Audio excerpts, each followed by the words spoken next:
Were the Black Panthers justified in engaging in violence? Well, here's another self-criticism.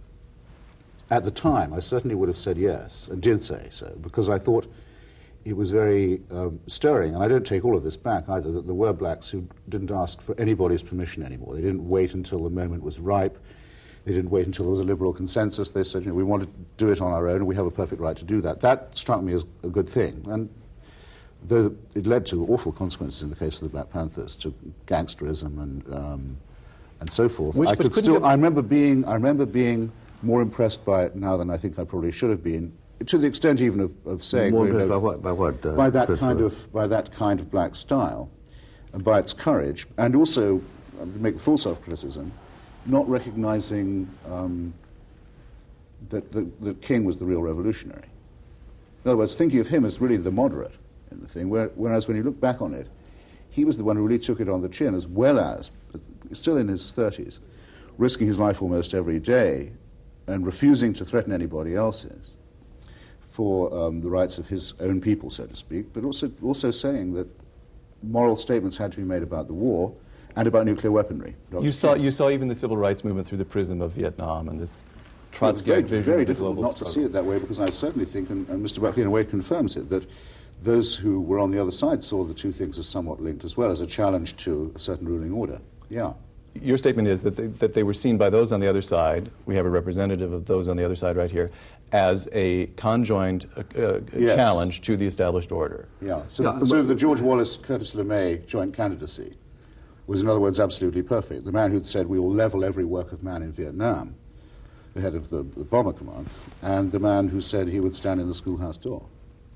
Yeah, without coming up with the placenta that fed the two movements and suggested that they were the same, I think it's true that the same people viewed the two phenomena as, in a sense, linked, i.e. they were the causes of that time, and they drew the sympathies of the same kind of people. Meanwhile, the conservatives were saying there are understandable strategic reasons for doing something about Vietnam, and in respect of the civil rights question, we have to recognize that progress goes slowly.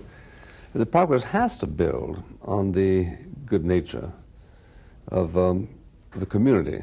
Final question on each of these issues. Civil rights, you view that as a noble moment in American history. And you, Bill, what would your formulation... Yes, I'm impressed by how conventional a view that now is in some ways, yes. And because I think... Well, Bill's about to be unconventional. Its baptism may have masked from people how noble it really was. What would your formulation be? My formulation was that the civil rights programs were a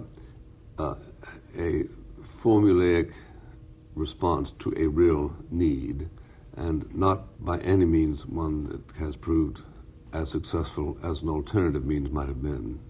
And on Vietnam, Bill, a century hence, will the American involvement in Vietnam be seen to have done any good at all? I think it might be viewed historically as an act of constancy.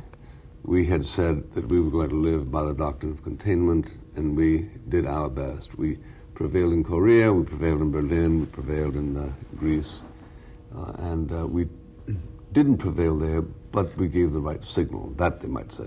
And your view, a century hence, how will that war be seen? Much more as a crime than a mistake or a blunder, much more consciously committed, and as having done much more damage to American democracy than was recognized at the time, as well as having betrayed even the Vietnamese in whose name, the American allied Vietnamese, in other words, in whose name the war was conducted, as a complete, all-round textbook disaster and crime. Christopher Hitchens, William F. Buckley Jr., thank you very much.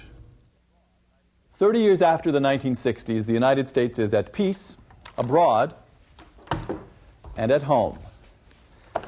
But as Hitchens and Buckley demonstrated, there's still something about that decade that won't quite let us go. I'm Peter Robinson. Thanks for joining us.